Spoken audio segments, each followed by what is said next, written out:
Rivotoza Fredy mahatratra 50 kilometatra isan'ora ny rivotra entiny. Raika 20 febroary hafanamariana ny fampiasana ny tenireny.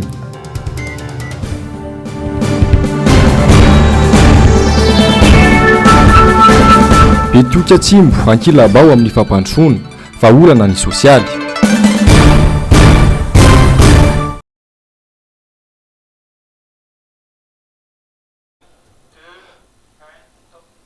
Anterina indray ny araba tompoko lasy sy tompoko vavy tonga soa atao anatin'ny fotoana ny fampalalam-bavao manasa anao mpanajana ary anaraka izany hatramin'ny farany.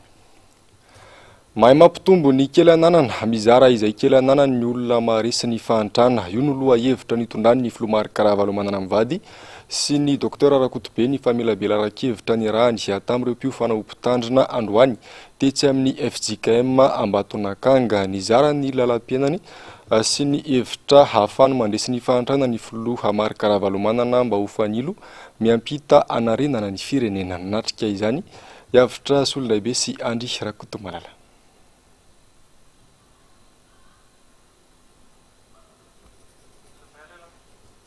Tsy mitovy ny toetsain'ny olona te hanankarena sy te handresy ny fahantrana. Ny olona maharesy ny fahantrana dia ny mahay mampitombo ny kely ananany sy mizara izay kely ananany. Endrika maro ny sehon'ny fahantrana izay manomboka amin'ny isam-batan'olona ka hatramin'ny firenena. Sakana voalohany tsy mampandroso ny akamoana. Mifandringotra amin'izay ny tsy fananana finoana amin'ny fanaovana ny asa. Tena mahatonga ny fahantrana dia ny akamoana aloha. Ino aloha fampijereo marina satria tsy miasa. Fa mety le akamoana ndray tsy fahalanina ny akamo azy fa tsy confortable izy amin'ny asa. Tsy confortable izy tsy mombana le fiasana. Na koa voasakatsakana izy dia sosotra dia mi-give up dia lasa mantra ho azy eo izy. Misy manao fahalanina tsy na ampandranao na ny felonana io na io vokatra ny hoe tsisy anina dia tsy mandeha tsofa tsisy kely any tsisy an'izany. Finoana zany mino an'Andriamanitra raitsy toa dia mino ny Jesosy Kristy zanalay tokana. Zay finoana zay tsy azo ozongozonina, tsy azo areborebotra ary tsy azo tapotapohana hoe ohatra teo ohatsy hoe aoka vonimbonina ny fanahintsika tamin'ilay anina teo. Mbola tsy vonina zany fa vonina dia vonina fa tsy zany vonimbonina zany fa vonina dia vonina. Tsy sisy fisalasalana dia finoana koa tsy tian'ny finoana misalasalana matahotra. Raha vao matahotra meoko ohatra faran'izay tsotrona natahotra daholo tamin'ny lahady andeha re talata maty za tonga dia laha andeha ny sarera reny hitanao vitana ilay izy tandremana tsara satria ilalao indray nitaniny hevitra ary tena marina ity hoe mandeha olohanao izy dia miara-dalana aminao dia aza matahotra na mivadi-po zay. Tompona andraikitra lehibe koa ny ray aman-dreny izay manabe ny zanany. Karaha iteny aho hoe ny fahantrana eto Madagasikara dia ohatran'ny fahantrana fianakaviana anankiray. Ao anatin'ny fianakaviana anankiray raha sahirana ny fianakaviana, iza ny tompona andraikitra voalohany amin'ny famelomana ny vady aman-janany dia ny raim-pianakaviana zany. Ka ny raim-pianakaviana zany no zay ny adidy nomen'Andriamanitra ny raim-pianakaviana dia misahana ny ankohonany. Ary ao anatin'ny ankohonany io dia misy ny vadiny, misy ny zanany. Raha maromaro ny zanany, misy ny mety ho tafita, misy no mety ho tsy tafita, misy no mety adaladala amin'ilay tenen'ny président teto hoe mety maka zavatra mahadomelona, mety misy ny maditra, misy ny endry. Kanefany ao anatin'izay rehetrarehetra zay tsy misakana ny mahazanany azy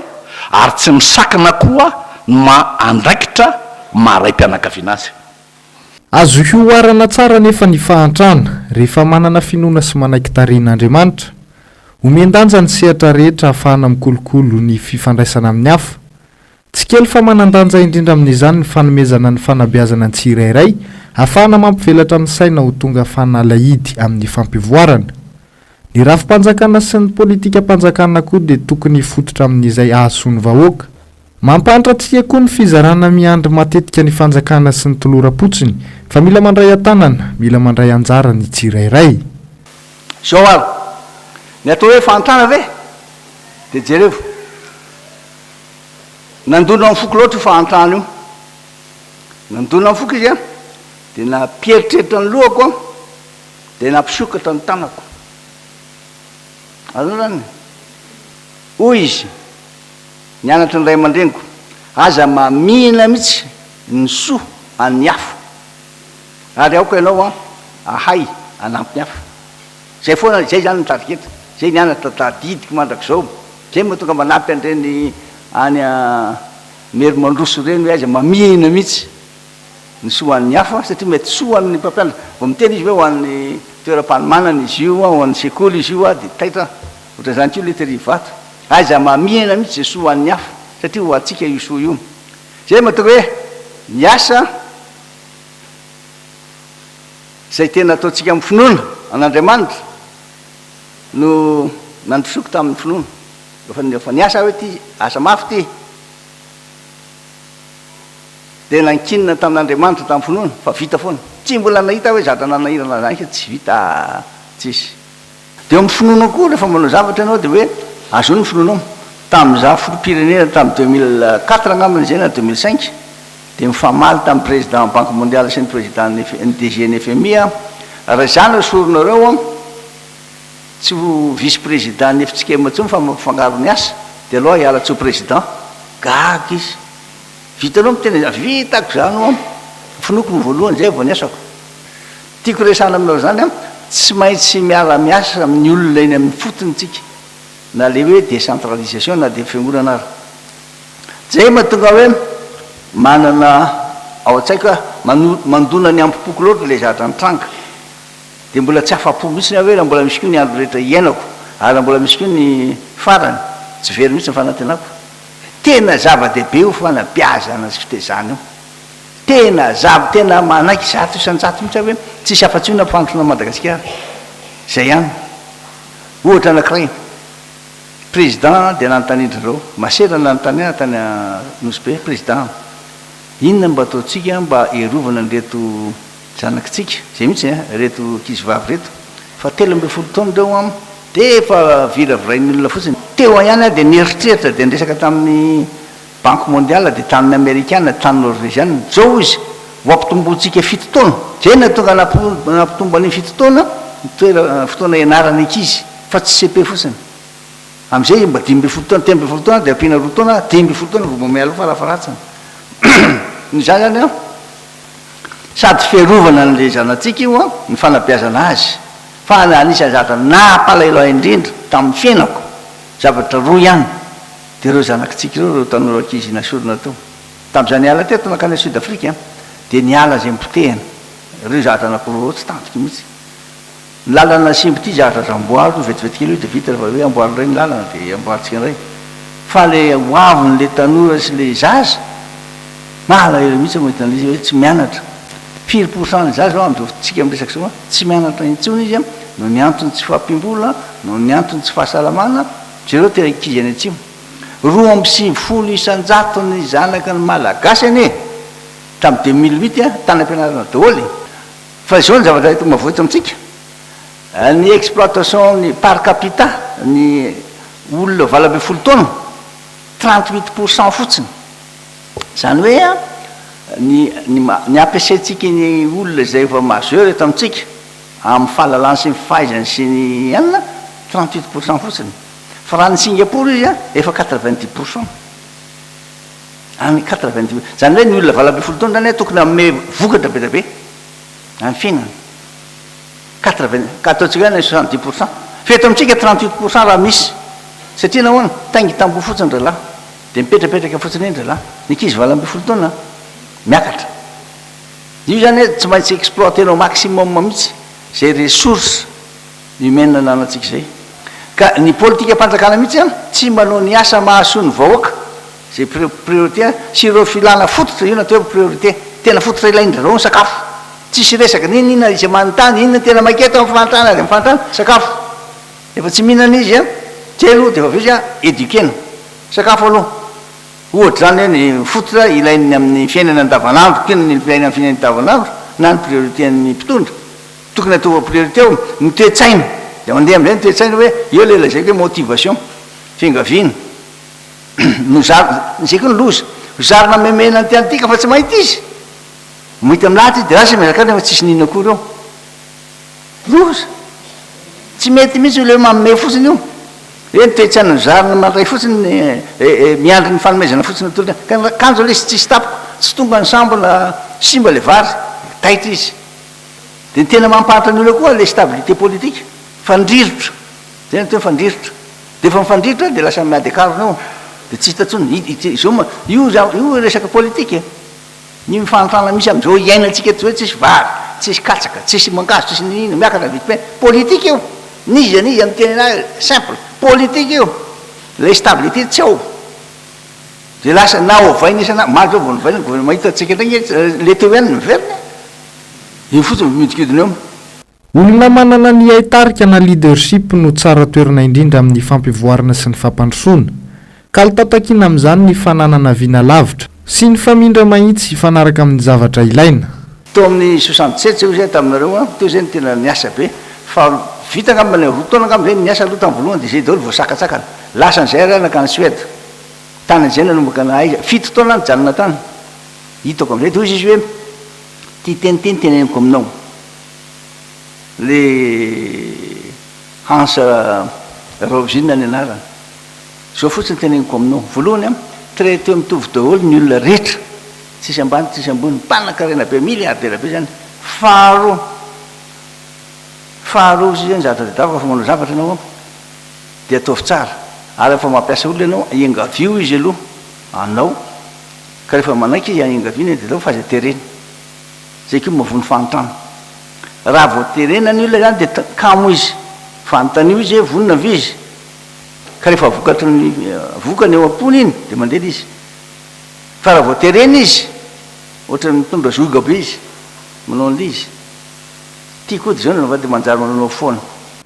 ny ainy izany fantrany izany ny filora valomanina fony fahakeliny tantsaha ary de niainga tamin'ny tsy nisy koa izy mivady raha nanorona ny orinasany tamin'ny taona 470 niainga tamin'ny tsy misy tokoa izahay tena tsy nisy ary dia nanangana ny orinasa nefa de nanao ny finoana raha inasa tao anatin'le finoana arahana asa de tena niasa mafy nefa kosa niasa tsara ny zavatra faharoa izay eniko hoe tsara hijoroana mihitsy dia nametrahany be ny tanàna Antananarivo renivohitra tena farak'izay nandà mihitsy fa saingy kosa izy hoe ataonao io ay le izy zany lalana hitondran'Andriamanitra ampitodiana ny vahoaka anana fiainam-baovao andray an'i Jesosy Kristy ho tombo sy mpamonjy satria paster anankiroa ny tonga tao anamiko andro samihafa fa herinandro ray fa manino neniny tsy manao évangélisation de tena nyteneniko taminy dio zay ataovy ny évangélisation dia ny boribory tany enina nanaovany évangélisation daholy ny farany nefa lehibe indrindra de izao tamin'izy nanao filoham-pirenena tamin'izy nanao filoham-pirenena de tonga ny hirany tiako Madagasikara hira faneva de mahafinaritra ny tao anatiny de hoe ny finoana ny fahamarinana ny fahamasinana ireo ny filamatra ny tiako lazaina de hoe tena ny fahasoavan'Andriamanitra no nahatozo anay fahasoavan'Andriamanitra no ny ainana sy ny velomana isan'andro tamin'ny famanginy fiangonana nay mivady tamin'ny taona vaovao tamin'ity taony ity de nomeny ny teny firarignitsoa tao amin'ny Deutéronomie 31:8 hoe ary Jehova no mandeha eo alohanao izy no miaraka aminao tsy afoy na hasaraka anao izy aza matahotra na mivadi-po de hoy izay mivady isaky misy zavatra atao hoe raisina ny tenin'Andriamanitra ampiasaina ny tenin'Andriamanitra ampitomboana ny finoana zaraina zay mahasoa amin'ny vahoaka izy telo mianada ireto no niaran'ny salany zara-taradalina ho an'ireto tanora-piofana ho mpitandrina ireto nosokafana tamin'ny fotoam-pivavahana nankalazana an'Andriamanitra ny fotoana naharitra oradiny ny fifanakalozana ny maraina teo ka nahafahana namoky ara-tsaina ara-panahy ireto solofo hampandroso ny firenena ireto notsindrin'ny filoha Marc Ravalomanana nandritra izany fa manana andraikitra lehibe amin'ny fiainam-pirenena ny fiangonana izay zokajiana ho ray aman-dreny ary faniny eto amin'ny firenena. Tsapafaliana avokoa ireo mpandray anjara. Fotoana lehibe nafahan'izy ireo nitafa sy ny resaka tamin'ireo ray aman-dreny ny firenena. Eo amin'ny vaovaon'ny politika kosa indray fanosihosena ny fahalalana maneho hevitra izay fototry ny demokrasia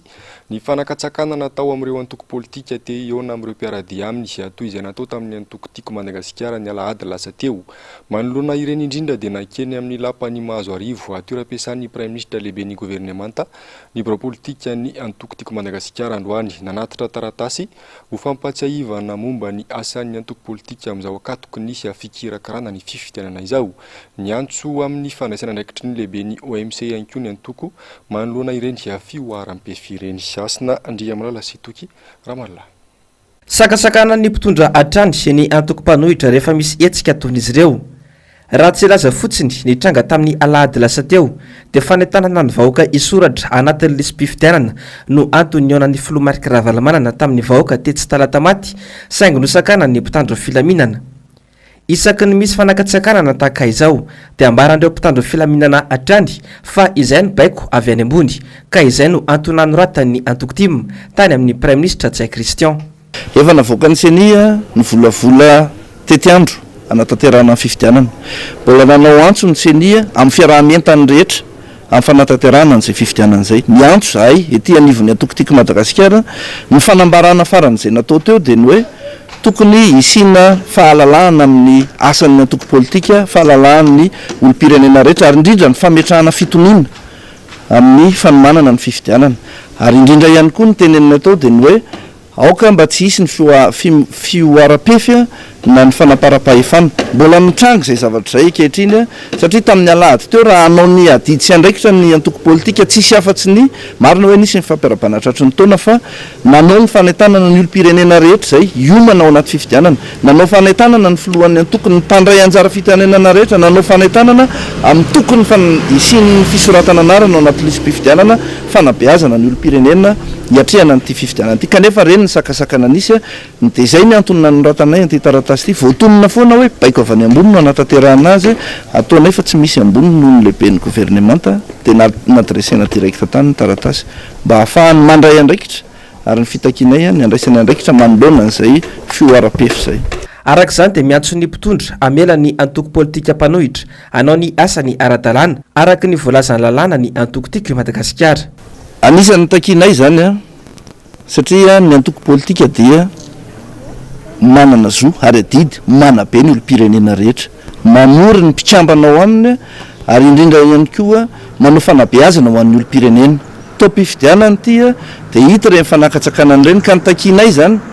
ny ahafahan'ny antoko politika manao an'izay famorina izay indrindra moa ny antoko tiako Madagasikara na dia efa mitoerana amin'ny fifiaramantsy ny anaovana azy dia mbola misy ny tsakatsakana. Dia izay ny anisan'ny tena takinay hoe aleo samy hanao ny asany, aleo samy hanao ny andraikiny ny antoko politika mba afaka manao an'izay fanabeazana ny olo-pirenena izay ary indrindra mba aleo tsy hisy korotana intsony mialohan'ny fifidianana mba hametraka fitonina mialohan'izay fifidianana izay mba antokisan'ny olona rehetra hoe tena isy tokoa ty fifidianana ity ary tsy hisy trindrindra ao anatin'ilay fifidianana fa mitovy ny zo ananany antoko politika rehetra sy izay mety ho candidat rehetra rehefa avy eo. Vorain'ny primatura androany io taratasy nalefa ny antoko tim io. Fa tsy tondra na inona intsony ny fanovana tamin'ny ampahany ireo mpikambana anaty gouvernemanta ho ny mpanao politika isan'izany izany antoko FNL efa tsy ara-dalàna intsony ihany koa i Tsay Christian Prime Ministre lehiben'ny gouvernemanta atao arian'ny fitsipaham-pitokisana ka andrasana izay toy ny raharaha indrindra ny fanapa-kevitra ny ACC satria tsy tokony hijanona intsony nataon'ny député 5 iny ho ny fanadihadina nataon'ny Asina Andriamalala sy Toky Ramallah. Nitota ihany navadibadika izay raha atao indray mijery ny endriky ny gouvernemanta vaovao nivoaka omaly ariva. Voapirofo fa tsy manana olona azo itokisana intsony Andry Rajoelina ary maro mihitsy aza no milaza fa tsy misy say hiara-iasa amin'ny intsony manoloana izay toedra raha tena satro sy fanjakana bankirovitra izao. Ho an'ny antoko FNL dia mazava fa tsy manana olona intsony ny filoha ankehitriny. Efa ela tsika no niarana hita fa tsy manana olona mihitsy ny filoham-pirenena amin'ny fanendrena nireo ministra reo ary zany no mahatonga ny hoe io prime ministre io ihany hatram'izao zay be mandano izy no mbola eo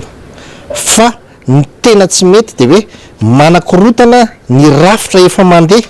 zay napetrana izy mba hamelomana rafitra ray tsy mandeha satria fantatsika tsara fa mahavita ny asany tsara sy nandeha tsara ny asany zany ny ambassadeur atsika tany amin'ny UNESCO tany de nalefany ao amin'ny ministre ny raharaham-bahiny de voatery hitady olona hafa indray zany no apetraka any izay zavatra zay zany le izy manakorotana zavatra efa milamina izy mba handaminana zavatra tsy milamina atika tokony tsy nataony izy io akoatran'izay ny olona efa tsy mahomby indray no mbola omena toerana ny jirama zany inge tsy nandeha ka hoe ny PCA ny jirama indray no ataonao lasa ministra tsy mandeha zany ny olana ao aby de ny ministre ny angovo eto amintsika de lasa ministre ny jirama fa tsy ministre ny angovo satria ny angovo tsy jirama fotsiny fa be deabe ro angovo tokony ho géreny ny ministre ny angovo eto amintsika tsy havany olam-bahoaka intsony io gouvernemanta vaovao io ho hatrany fanazavany ny prime ministre ankehitriny de efa prime ministre tsy manana ilay atao hoe légalité fentsony eo anatreny ny antenimera-pirenena satria efa tsy manana n'lay légitimité parlementaire zany satria 5% reo député efa nanala ny fitokisana taminy tsy manaraka ny lalam-panorenana zany ny fipetrahan'ny prime ministre raha tsy miroso amin'ny fanaovana n'lay motion de censure izy satria zay ny atanatohatra manaraka tao aorianany ny fametrahana iny noho izany ny fanoloany ny prime ministre ankehitriny an'ireo membre sasatsasany zay vitsy de vitsy ao anatiny iny gouvernementa iny de tsy mitondra fanovana ninonina satria ny prime ministre no tsy atokisany ny solombavam-bahoaka fa tsy ireo ministre natonandreo faharoa manarakaraka an'izany ambany be ny taux de changement le ministre ao anatiny noho zany tsisy fanantenana zany hoe isy fanovana ngezabea iseho eo amin'ny asan'ny gouvernementa ny olana ane de ny politique iasan'ny filohan'ny republika sy ny prime ministre no misy olana mahatonga ny raha ratsy mandeha ary zay ny mahatonga ny filohan'ny republika amin'ny teny hoe ny politika napetrany ny politika nataony no manimba ny firenena dikan'izay ilay politika ifanarahany amin'ilay prime ministre vaovao no tokony hovaina mihitsy zany ka raha mbola ilay prime ministre teo aloha ihany tsy hitanao hitondra fiovana ahoana ho an'ny firenena mihitsy ny akoriny zany hiteraka orana goavana ho an'ny andrajoela ny firafitry ny gouvernemanta vaovao maly io ireo ministra maro mbola tavela amin'ny toeran'ireo mantsy de tsy akatoavy ny solombavam-bahoaka intsony ny akamarony ka inona fa hiteraka ady atrano mangatsika na mivantana eo amin'ireo sampomba ny fitondrana iny fanovana-pikambana anatin'ny gouvernemanta amin'ny ampahany ny resaka mahakasika ny tontolo politika eto Madagasikara ny fanovana gouvernemanta nataon'ny fitondrana omaly ny sosialim-bahoaka no votoaton'ny fandarana miara-manonja tamin'ity androan'ity mamitana amintsika amin'izay ary Jessica Miray sy Mathieu Prince araka ny fanotanterana hatramin'ny omaly dia nisy fiovana ny mpikambana mandrafitra ny gouvernemanta tsay fiovana fanindiminy ho an'ity prime ministre ity hatramin'ny taona 2024 betsaka ny azo amakafakana sy ny fanovana gouvernemanta omaly iny tsy manantena inon'ny intsony amin'izay mpanatanteraka vaovao eo ny malagasy na ny mpanoana ny fitondrana azy tsy nahenona feo firy le sary zany tonga de mazava be de tampoka be misy nanangana saina fotsy omaly tamin'ny publication solombavam-bahoaka ny Madagasikara binôme ny député Rambosalama Emilien resy zay tsy fantatra aloha na resy azy fa nagaga tena silence na publication koa le mpanoana ny fitondrana député Rambosalama Emilien raha le fahitana le ina moa zany tsy confection tiako tenenina amin'izy fa le fandrafetana ina moa zany réorganisation arvety sa ino ty tsy maintsy misy re manko eo alohan'ity tsy le remaniement misy tsy tiako le voambolana fa ilay formation ilay azo lazainy mpitsambana vaovao fotrina le mpanoana le fitondram-panjakana misy fahakovina betabeta any ambadika tany fa nahazo vaovao tsika zara fa nisy merci président fa le ministre ndray raha no somary midoka tena ny amin'ny misaotra ny Jesosy misaotra n'Andriamanitra misaotra ny filoha misaotra ny prime ministre na amin'ny fitokisana taminay ho an'izay tafajanona tamin'ny toerana député Rambosalama Emilien fa reto moa zany na angina tena ohatrin'ny tsy tena le voan-javatra le mpanoana le fitondrana anisan'ny tombanana fa fanomanana fifidianana ihany koa ity fanovana gouvernemanta omaly ity ho ny solombavam-bahoaka Emilien Rambosalama tsindry paingotra ho an'i France iny fanovana iny. Dia amin'ny lafiny géopolitika amin'ny resaka fanajany ny hery eto aheran'izao tontolo zao zany tady ho tsara fa raha fahitanan'ireo olona euro zany ary tady io fa ny raha miresaka rang protocolaire de ministre ny fiarovam-pirenena ny euro formation frantsay io ary l'école supérieure de guerre atao Cameroun adinina fa école de guerre atao Paris any no de quoi délocalisena any Cameroun dia frantsay any formé azy. Ilay ministre ny affaires étrangères de tady io fa zay no miarana faharoa de tady io tsara fa frantsay ko io mazava be frantsay ko io ary ny problème mitranga am'izao fotoana zao de tady io tsara ifaliry zavatra mitranga am'izao fotoana zao de tsy le fandraisan'le ity filoham-pireneny ity amin'ny ambassadeur amin'ny européenne union européenne tady io fa io ambassadeur io ne ka frantsay Isabelle Delattre frantsay io ary ny frantsay am'izao fotoana zao no mitarika amin'ny filoha amin'ny union européenne de i Macron zany de clin de makany io zany satria ho ratsy ny affaire satria raha ny zava-misy am'izao fotoana zao resabe fotsiny natao hoe misy ny fifidianana resabe fotsiny natao kanefa mety manana tsy misy dia clin de makany io zany am'izay resaka hoe resaka géopolitique amin'ny any amin'ny frantsay sany amin'ny tandrefa ny zavatra io betsaka ny famakafakana hita hatrany mety ambazotra tserasera mikasika ty mini remaniement omaly ity ny tsy azo lavina fa ny manana fifidianana no tena antony anisan'ny nanaitra montsy ny fanendrena ministra ny fitsarana izay le olona no tendreny filoha banga raiky izany ny toerany lo olona iray andrasana amin'ny fanendrena vaovao midika fanomanana izay ho filoha-pisolo toerana aoriana sady ve ny politika mpampandrosoana tsy mandeha amin'izay loany ny hanomatonga ny fiainam-pirenena toy izao ho ny filohan'ny fiombonany zanaka sy ny zivany Madagasikara Maurice Beranto nandritra ny fandarana dinika omaly lalatokana no afana manarina izany izay dia ny fidiran'ny elvelona rehetra andatabatra boribory any avitra solondehibe sy andry Rakotomalala tsy fandriam-pahalemana miaritra manaina sosialy mitrosina amin'ny tany asa tsy misy vahoaka mandady arona ireo no mandrafitra ny fiainam-bahoaka amin'izao fotoana izao sahirana ny fitondram-panjakana amin'ny famahanany olana ny fahavononana sy ny traikefa tsy ampy ka mahatonga izao fijalian'ny maro izao tsy voafeny politika mpampandrosoana izay fototra mampandeha ny fiainam-pirenena zay de resy lahatra rehefa tsy voamaly zany efa matoana resy lahatra tsy maintsy mifampiresaka ny samy malagasy io zany nataonao concertation anaran'io nataonao atelier anaran'io nataonao fokando anaran'io zavatra ray ihany zany fampiresaka ny samy malagasy mamakafaka ny zava-misy mieritreritra hoe inarany tokony atao rampitso io mazava tsara fa ny fifidianana tonga de atao io vonany atao na hoe anao fokandovy de resaka fifidianana vona tsy mariny zany raha ohatra atsika resaka fifidianana fotsiny sahala amin'ny hoe fifidianana fotsiny ny tsy mandeha tsara eto amitsika fangamo fifidianana fotsiny tsy mandeha tsara eto amitsika tsara miaraka mikondoa ametraka tsara hoe ina ny hevitra iarahantsika mizara azy ho atao amin'ny firenena mba hilamina am'izay firenena malagasy tsy maintsy mifampiresaka aloha mba mifankatokony apetraka am'izay ny laingalainga ny kajikajy mba asiana fitonena kely ny firesana asiana fitonena kely ny fikondoa mba vitantsika mamoaka mba vahaolana maharitra ho an'ny firenena malagasy zany tsy maintsy atao fiaraha-midinika anarenana ny lesoka rehetra ny tokony masonony rehetra mila miaiky ny tsy fahombiazany tsiry aray ka tena metraka ny fitiava-tanindrazana marina anao androany anova ametraka ministra vaovao apetraka fotsiny reo zavatra tsy vitany nandritra ny efa taona ve do vitany androany anatin'ny enimbolana sala magaga ane zany sa atao kilalao foana zany fiainan'ity voaka ty atao kilalao foana fiainan'ity firenentsika ty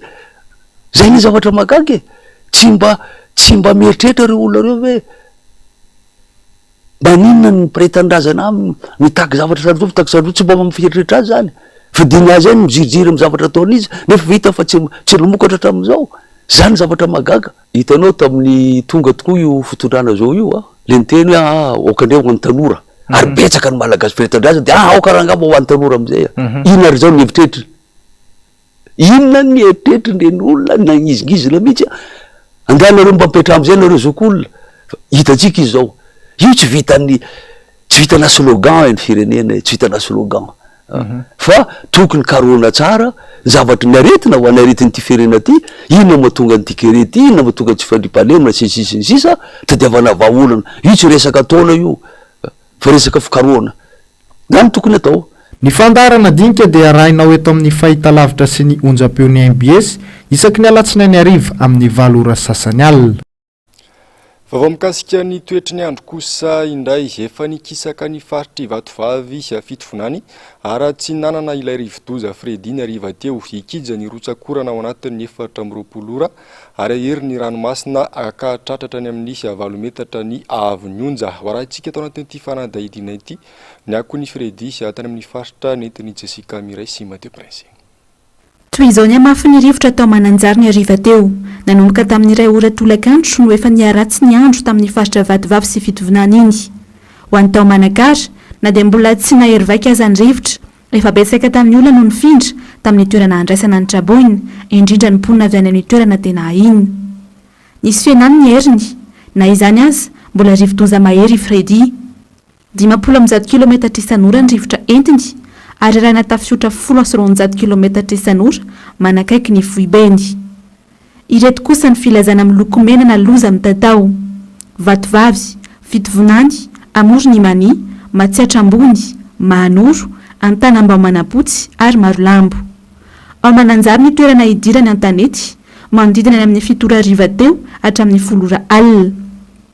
Aorian'ny fidirany an-tanety amakivaky ny afovoatany Fredy mandritra ny alina ary tombanana ivoaka ny milakan-drano ny Mozambika ny alarobia tolakandro.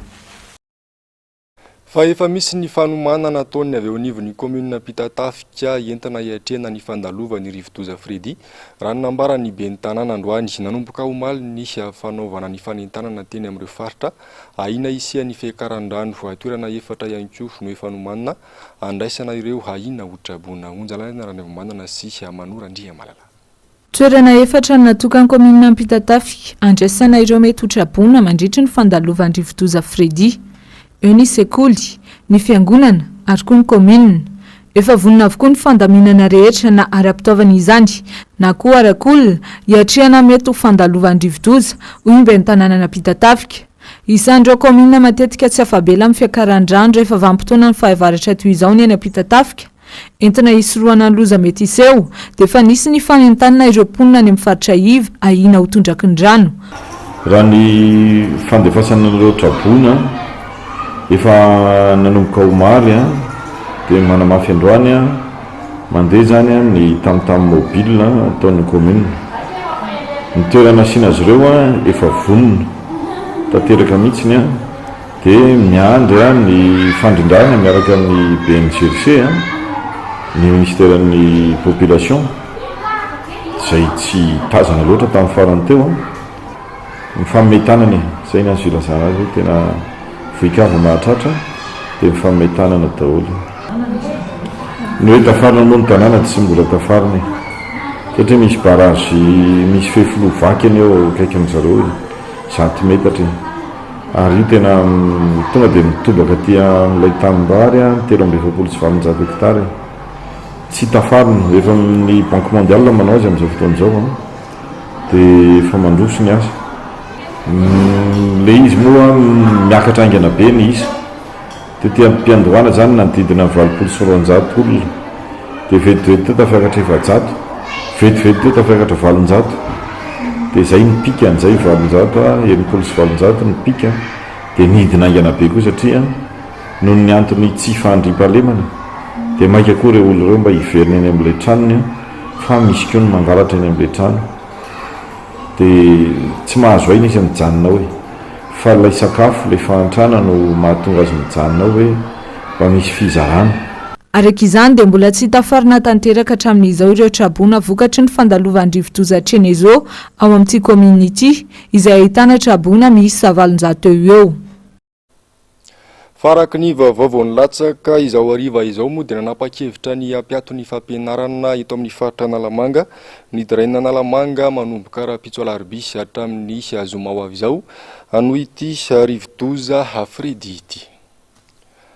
Fa mitoka monina ary very fanambola velona ny mponina ao Betoky amin'ny lafiny rehetra lavitry ny masony mpitondra ny tapany atsimon'ny nosy iny. Mena anaty tsy fanjari-tsakafo tsy fandriam-pahalemana ka manary tokony rehetra ho ny fitarainana nataona mpitandrana iray avy any an-toerana tafarisaka tamin'ny avitra Solonebe sy Andry Rakotomalala. Faralahy amin'ny fampandrosonina ny ao Betoky tsy isan'ireo ny sitraka fiahina entina anosehana ny mponina mba hamokatra sy hiaro fanojerem-potsiny. Raha amin'ny distrika ny Betoky atsimo izay misy anay jerena dia nisany hoe niangarana ihany satria i distrika misy anay io antenatenany manko tsy dia amin'ny faritra atsimo loatra no sady tsy aty amin'ny faritra Toliara ihany koa fa eo antenatena.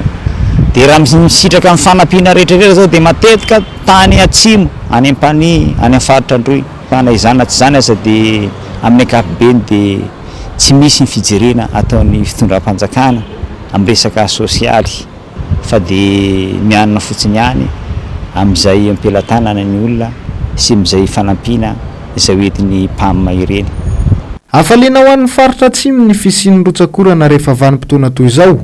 Io no an'ny mahavelom-bolon'ny mponina ahafahana mivoatra amin'ny fiainana kanefa mizaka ny tserany ainany any an-toerana rehefa tsy misy ny orana. Miteraka lafin-javatra maro eo amin'ny fiarahamonina ny tsy fisian'ny fitoniana ara-tsosialy. Mbola maro ny sahirana ary tahaka ny fiainam-pirenentsika ihany koa dia any tena ahitana zany hoe fahasairanana zany satria ny vola miditra amin'ny isa-tokantrano zara raha misy nefa ny vidiny fidangany vidim-piainana iarahantsika malala fa tena miakatra ary vokatra zany dia manomboka manjaka ny tsy fandriam-pahalemana any zay fa misy karazana vono ala-maso teo taloha teo dia nanjaka ny alatra varira dia amin'izao fotoana zao dia manomboka misy ny alatra taovan'olona tapadohan'olona fa sy tokony ho variana zany ny fanjakana amin'ny atao hoe zavatra ivelambelany fotsiny ihany na hoe zavatra tahaka ny hoe tip-top fotsiny ihany fa tokony hamantatra ny amin'izay tena hoe ila filan'ny vahoaka ohatrany hoe mandeha hoe Andriamanitra zany hoe mampandeha ny fiainana mameno ny zanak'olombelona dia izay ny sisa antenaina fa ankoatran'izay dia zay maty izay velona samy manao izay anavotany fiainany ny tsiraray avy. Miantso ny tompona ndraikitra isa-tsokajiny ny ao Betoky noho ny fahantrana lalina mivelony ampaharatoky ny tsirairay. Tsy manambana intsony ny loza amin'ity faritra ity fa efa miatra. Mampanahy koa ny fandalovana ity rivo-doza Fredy izay mahakasika ny Madagasikara iray manontolo ity ka nampitrotraka ny fahavoazana ireo mpiray tanindrazana tsy mbola tafarina akory.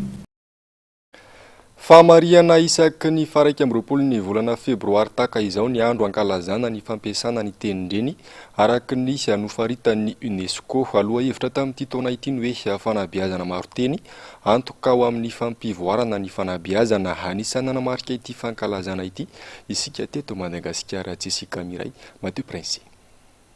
Noho nisy hazakazahany teknôlôjia sy ny fanatontoloana misy fiantraikany lehibe amin'ny fampiasana ny tenindreny izany. Antony anamariana isan'ny taona ny teny beazana, ny tenindreny na ihany koa ny tenindrazana. Ny taona 1970 no nanomboka ny anamaritany UNESCO fa 9 febroary no anamariana ny tenindreny maneran-tany. Nanomboka ny taona 2000 kosa ny fanamariana voalohany.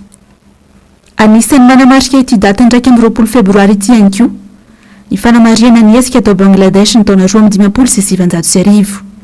Nandritra ny hetsika nataony mponina ny ady ho ny teny Bangla no teny ofisialy. Ny tifitra ny mpanao fihetsiketsehana mitandro ny filaminana nandritra ny fitakiana tamin'izany. Lohahevitra amin'ity taona ity ny hoe fanabeazana maro teny antoka amin'ny fampivoarana ny fanabeazana. Anisan'ny nanamarika ny hetsika isika teto Madagasikara tao amin'ny Akademia Malagasy Tsimbazaza. Anisan'ny noresana nandritra ny fivoriana ny mikasika ny fiteny ny ankizy ampianarina sy ny fiteny ahaizan'ny mpampianatra mampita fahalalana. Injandro ny tady eo amin'ireo mpiasa ny sahana ny fakana fako eny amin'ny komuna Tanjombato sy ny ben'ny tanàna eny an-toerana efa volana maromaro manko no tsy nandray ny karama ireo mpiasa ireo ny ben'ny tanàna kosa etsy ankilany milaza fa tsy anjaran'ny komuna no miandraikitra ny fandoavana ny karama an'izy ireo fanampanazavana. 5 volana tsy nandray ny karama ny ireto mpiasa ny andraikitra ny fakana fako eto amin'ny komuna Tanjombato ireto raha ny fitarainana nataon'izy ireo.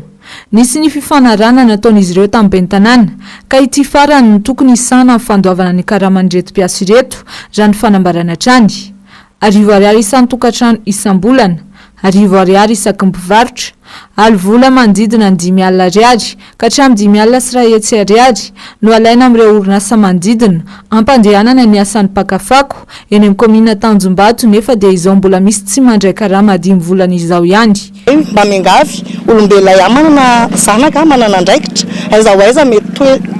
toerana misy anay amin'ilay karamanay nandritra an'izay 10 volana izay mba reraka izahay fo maraina be manaraka andreny mpakafako reny manao suivi andreny mpiandro baka reny reraka izay dia nijanona satria nahoana ilay vola tsy nisy mentefa manokana aminao ny monsieur le maire izy satria ianao nanao engagement nandray anay tao ekena fa efa nitsahatra izay fa omeo anay izay anjara tandrifinay ahafahanay misitraka mba mamela ny faty aman-janakay. Efa nisy ny fifampiresahana natao tamin'ny ben'ny tanàna manoloana ity olana tsy fandraisa karama ity saingy voarirarira trany ireto mpiasa ireto hitako ny mitaky izay karamany izay.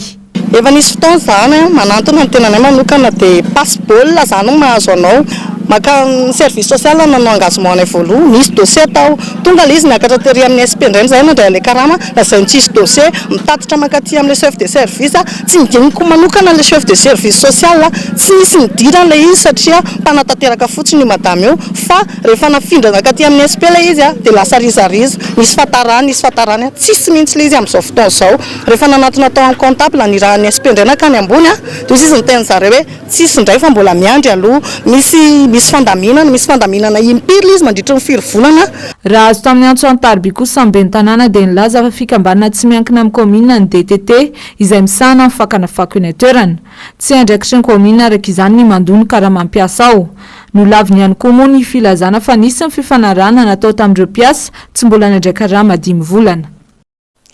Efa manomboka miamahazo vahana eto an-drenivohitra sy ny manodidina ny fankalazana ny Mardi Gras na ny Talata Matavy sekoly maromaro no nisafidy hankalaza ity andro ity amin'ny fanaovana diabe manodidina ny tanàna na ny karnaval izany. Ity fety ity izay mariana amin'ny fihinanana hanimbe mialohan'ny idirana amin'ny karemy. Onjalalaina Ranevomanana sy Manorandria Malala. Raha tantara dia fety nankalazain'ireo mpanao mpisampy romanina ny fiafarany ririna izay marina amin'ny fihinanam-be ny Mardi Gras na ny Talata Matavy. Ity fety ity dia atao isan-taona 17 andro mialohan'ny Pasika. Ankoatr'izay dia fety mamarana ny liturjia amin'ny herinandro tsotra mandavataona ihany koa Mardi Gras ho an'ny finoana katolika. Ny ampitson'io dia miditra amin'ny fivadikaniny izay miantomboka amin'ny alarobia lavenina ireo mpino katolika. Anisan'ny manamarika izay Talata Matavy izay ny eny anivon'ny sekoly tamin'ny alalan'ny hetsika maro. Sekoly tsy miankina iray etsy ambody afotsy ampitatafika no nisafidy hanao diabe mihodidina ny tanàna ho fankalazana ity androany ity. Ny mpianatra sy ny mpampianatra rehetra no mandray anjara amin'izay diabe izay ary fanamiana manokana mifanaraka amin'ny lohahevitry ny fankalazana no nisaloran'ireo ankizy. Ny événement nataonay androany dia fankalazana ny Mardi Gras izay fanaonay izy io fa partir le confinement zany dia latsahatra izao zany efa atao hoe efa hoe niala tanteraka an'ilay izy dia novelomina indray ilay izy araka ny thème safidinay métier amin'ny sekolim-panabe dia tena safidy ho an'ny ankizy tokoa izy io ary tena tokony entina hitazana ilay ankizy zany mivolavolaina satria rehefa ratrizay zany dia tonga hoe ina ny ataonao rehefa lehibe dia nisafidy rehefa natao ny sondage zany dia nisafidy an'ilay métier zahay. Sekoly maromaro eto an-drenivohitra sy ny manodidina nisafidy hanao diabe hanamariana ny Mardi Gras. Misy amin'ireo sekoly no misafidy ampiato kely ny fampianarana mandritra ny andro maromaro ao aorian'ity fankalazana ny Mardi Gras ity. Eo amin'ny vaovao maresaka iraisan'ny pirenena tsy afabela amin'ny horohorontany mihitsy Turkia nitrangana horohorontany indray alina tao atsimon'ny Turkia olona 3 indray no fantatra fa hanamony ainy nandritra izany Jessica Miray Mateo Prince. vao ny fahenina ny volana febroary lasa teo no ravaravany horohorontany tao atsimon'ny Turquie sy ny avaratry Syrie. Olona 504 lany fantatra fa namoy aingy. Nitrangana horohorontany natanjaka be indray nefa tao Turquie alina. Indro natratratra amin'ny 4.4 sy 5.4 ny tanjany eo ny marjefy ny Richter. Farafahakeliny olona 3 no namoy ainy tao Turquie raha araky ny tatry ny filoha lefitra. 8 kosa no naratra. Betsaka ihany koa ny fotodrafitrasa simba izay efa nangozohozy tao aorian'ilay horohorontany 4 febroary lasa teo. Tao Syrie kosa indray olona 970 no naratra. Ny koropaka noho ny fahatairana. Tokony ho tamin'ny 7 ora alina no niesika voalohany ny tany. 4.4 ny tanjany. 3 minitra tao aorian'izay niesika fanondrony indray teo amin'ny tanjaka 5.4.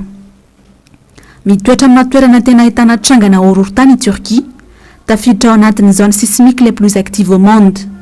Tao anatin'ny 20 taona farany nahatratra 8.10 ny horohorontany